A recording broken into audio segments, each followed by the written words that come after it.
ngo yisobanure Ishimwe Dieudonné alias Prince Kid yagaragaje ko bimwe mu bimenyetso bigaragaza kandi bishimangira ko iyi raporo yakozwe irimo kubeshya ari uko telefone ivugwa muri iyi raporo yafashe aya majwi ari iPhone 14 Pro Max ikaba bivuga ko yafashe amajwi ku itariki 16 z'ukwa kane 2022 nyamara akaba agaragaza ko iyi telefone itangazo rishyira hanze cyangwa se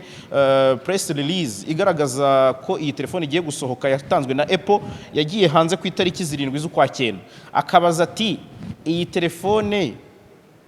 uwamfasha amajwi we yayikuye he ko yari itarasohoka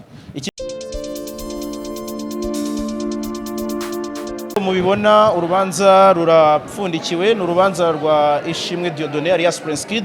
urubanza rukubujurire bw'ubushinjacyaha bujurire bwatanzwe n'ubushinjacyaha nyuma yuko Ishimwe Dieudonné abaye umwere ku byaha yaregwaga mu rukiko rwisumbuye rwa Nyarugenge ariko ubushinjacyaha bukaza kujuririra urukiko rukuru ngira ngo rero nkuko muri kubibona abantu bari benshi cyane ni imbaga y'abantu benshi bakubise buzuye baje kumva uru rubanza kugira ngo bumve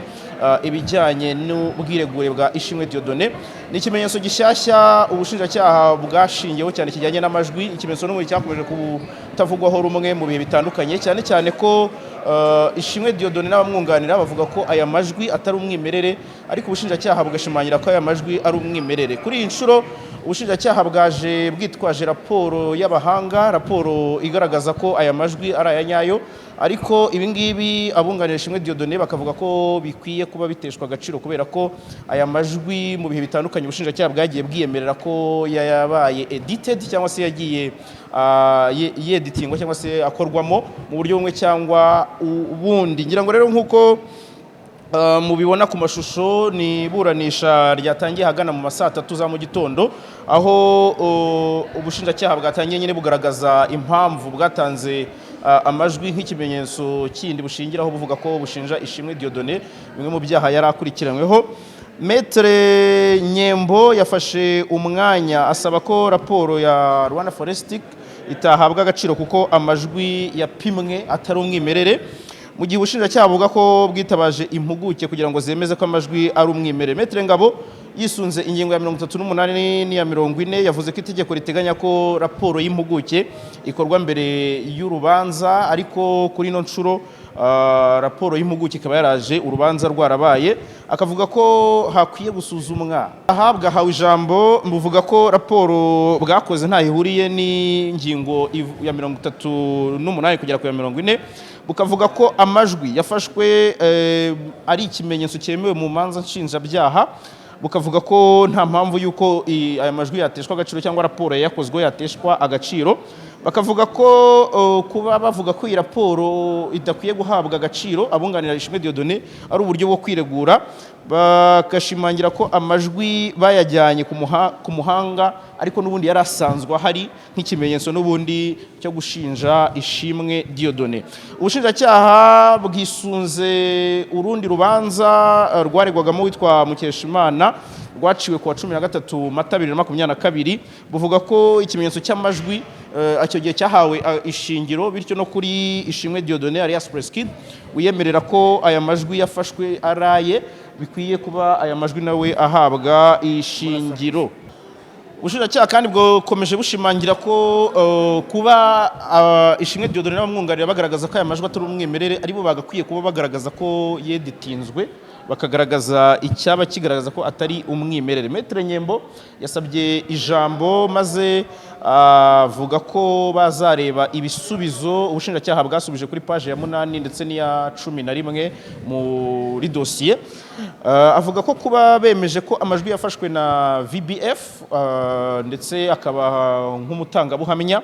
agaragaza ko ari inshingano yabo kuba banagaragaza niba koko ayo majwi afite iminota 16 cyangwa se irenga hari icyo yagarutseho cyane cyavuzwe muri iri buranisha aho ubushinjacyaha bwakomezaga buvuga ko amajwi kuba yarafatiwe mu ruhame ari ibibaho kuba amajwi yarafatiwe mu ruhame ari ikimenyetso cy'uko akwiye kuba yakwifashishwa nyine ari amajwi yemewe. Ibi ngibi Maître Nyembo yabigarutseho aravuga ati uruhame ni iki? Uruhame ni ahantu hahuriye abantu barenze umwe, ni ahantu hari public. Agaragaza ko iyi jurisprudence cyangwa se uru rubanza rwatanzwe nk'urugero ntaho ruhuriye na context y'ibijyanye n'ibiri kuburanishwaho. Bongeye kugaruka cyane Maître Ngabo yongeye kugaruka cyane ku bijyanye n'amajwi yemewe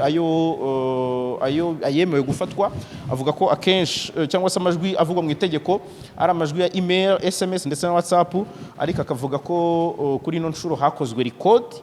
rikodi isanzwe, nabyo bikaba ari ikimenyetso kigaragaza ko aya majwi yafashwe mu buryo butemewe. Yakomeje avuga ko bakwiye gusobanura uwakuyemo amajwi, akavuga ko bari gukomeza bashimangira bavuga ati twayakuyemo bikaba bitagaragaza neza uwaba yarabikoze. Akavuga ko ubushinjacyaha bukwiye kuba bwasobanura neza uwaba warakoze ibi ngibi. Ishimwe Dieudonné yafashe umwanya cyangwa se yahawe umwanya kugira ngo agire icyo avuga kuri ibi ngibi, ngo yisobanure. Ishimwe Dieudonné alias Prince Kid yagaragaje ko bimwe mu bimenyetso bigaragaza kandi bishimangira ko iyi raporo yakozwe irimo kubeshya ari uko telefone ivugwa muri iyi raporo yafashe aya majwi ari iPhone 14 Pro Max. Ikaba bivuga ko yafashe amajwi ku itariki 16 z'ukwa 2022, nyamara akaba agaragaza ko iyi telefone itangazo rishyira hanze cyangwa se press release igaragaza ko iyi telefone igiye gusohoka yatanzwe na Apple yagiye hanze ku itariki 7 z'ukwa 9. Akabaza ati iyi telefone uwamfasha amajwi we yayikuye he ko yari itarasohoka? Iki nicyo Ishimwe Dieudonné yashingiyeho, aravuga ati kuba ubushinjacyaha bwemeye ko amajwi yafashwe na VBF kandi raporo ikorwa n'uwafashwe amajwi, ndashaka kumenya niba koko uyu VBF ari nawe wakoze raporo, kuko ubushinjacyaha bwiyemereye ko amajwi yafashwe na VBF.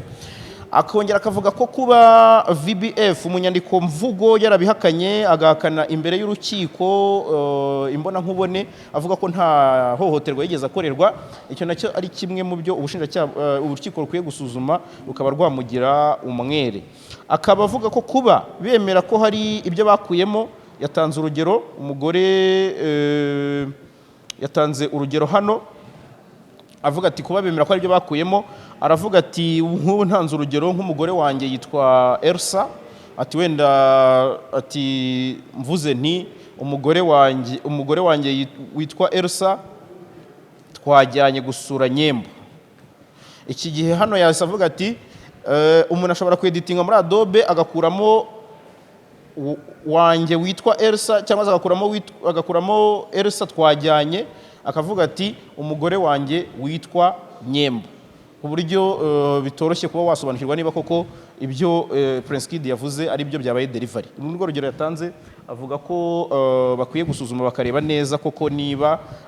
aya majwi atarakozwemo. Ashimangira ko aya majwi akwiye guteshwa agaciro, asoza avuga ko ubushinjacyaha bureberera rubanda, ariko we ngo yagize ubwoba kubera ko abona uburyo ubushinjacyaha buri kumwituniraho, agasaba urukiko ko rutazemera ko arengana yageze mu maboko yabo. Ubushinjacyaha bwafashe ijambo bushimangira ko butigeze buvuga ko amajwi yabaye edited. Ubushinjacyaha bushimangira ko Kid akwiye guhamywa ibyaha kuko hari byinshi bashingiyeho bitari amajwi barega. Maître Nyembo yavuze ko ubushinjacyaha bwakomeje gukwepa icyitwa editing kandi barayikoze. Maître Nyembo kandi yasoje asaba ko hashingiwe ku ngingo ya 43 y'itegeko nshinga basaba ubutabera. Kid asoza avuga ko ibyiringiro bye biri mu maboko y'urukiko. Umucamanza amaze kumva ubwiregure ndetse n'ubushinjacyaha ingingo zabwo bushingiraho bushinja Ishimwe Dieudonné alias Prince Kid, yasoje cyangwa se yapfundikiye iburanisha, yanzura ko uru rubanza ruzasomwa ku wa 13 Ukwakira 2023 saa 5 z'amanywa. Ubwo ni nka nyuma y'iminsi 28 nibwo tuzamenya niba Ishimwe Dieudonné ari umwere bya burundu cyangwa hari ibimuhama mu byaha akurikiranweho n'ubushinjacyaha. Ibindi ngira ngo muri kubibona mu mashusho, we n'umufasha we baratashye, n'abandi bose mukomeze mukurikira uko byari byifashe. Mwakoze kubana natwe.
Bantu mwese mwifuza kugura ibintu byiza byizewe kandi by'umwimerere bivuye mu bihugu nka Leta Zunze Ubumwe za Amerika, Ubuyapani, Ubushinwa, Turukiya, Ubuhinde ndetse na Dubai, kuri ubu biroroshye cyane. Gana Global Shippers Rwanda ikugezeho icyo wakenera cyose, yaba kuri Amazon, eBay, Alibaba ndetse n'andi masoko mpuzamahanga yose. Umwihariko wacu nuko yishyura 50% nka avance, andi 50% asigaye ukazayishyura icyo watumije kikugezeho. Ku bindi bisobanuro waduhamagara kuri izo telefone